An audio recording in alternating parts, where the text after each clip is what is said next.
વિરાટ કોહલી અને રોહિત શર્માના સમર્થનમાં ઉતર્યો ભૂતપૂર્વ ઓલરાઉન્ડર યુવરાજ સિંહ. તેમનું કહેવું છે કે ભારતને ઘર આંગણે ન્યૂઝીલેન્ડ સામે મળેલી હાર બોર્ડર ગાવસ્કર ટ્રોફીમાં મળેલી હાર કરતાં મોટી છે. જોકે તેણે આઉટ ઓફ ફોર્મ ચાલી રહેલા કેપ્ટન રોહિત શર્મા અને વિરાટ કોહલીનું સમર્થન પણ કર્યું છે અને કહ્યું છે કે બંનેની ટીકા કરવી યોગ્ય નથી. છેલ્લા કેટલાક મહિનાથી ભારતને ટેસ્ટ ફોર્મેટમાં ઘણી મુશ્કેલીઓનો સામનો કરવો પડી રહ્યો છે. ભારતીય ટીમે ઘર આંગણે ન્યૂઝીલેન્ડ સામે 0-3 હારનો સામનો કરવો પડ્યો હતો અને આ પછી બોર્ડર ગાવસ્કર ટ્રોફીમાં પણ 10 વર્ષ બાદ ભારતીય ટીમને 1-3 હારનો સામનો કરવો પડ્યો હતો અને આ દરમિયાન બંને પોતાના પ્રદર્શનના કારણે આકરી ટીકાના પાત્ર બન્યા હતા.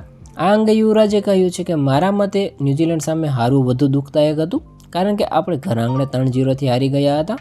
તમે જાણો છો કે આ સ્વીકાર્ય નથી અને ઓસ્ટ્રેલિયા સામે હારવું હજુ પણ સ્વીકાર્ય છે કારણ કે તમે ત્યાં 2 વખત જીતી ચૂક્યા છો અને આ વખતે કમનસીબે તમે હારી ગયા છો. અને વધુમાં આપણે મહાન ખેલાડીઓ વિરાટ કોહલી અને રોહિત શર્મા વિશે ઘણી ખરાબ વાતો કરી રહ્યા છીએ. લોકો ભૂલી જાય છે કે તેઓએ ભૂતકાળમાં શું હાંસલ કર્યું છે. તે એક સમયના મહાન ક્રિકેટરોમાંથી એક છે. તેઓ સારું ક્રિકેટ રમ્યા ન હતા, તેથી તેઓ હારી ગયા. તેઓ આપણા કરતાં વધુ દુઃખી છે અને મેં આવું ક્યારેય જોયું નથી કે કેપ્ટન સારા ફોર્મમાં ન ચાલી રહ્યો હોય અને તે પોતે ટીમમાંથી બહાર બેઠો હોય. રોહિત શર્માની આ મહાનતા છે કે તેણે ટીમને પોતાના કરતાં આગળ રાખી છે અને જ્યારે ખેલાડીઓ પ્રદર્શન ન કરતા હોય ત્યારે તેમના વિશે ખરાબ કહેવું સહેલું હોય છે, પરંતુ તેમને સમર્થન આપવું ખૂબ મુશ્કેલ બની જાય છે.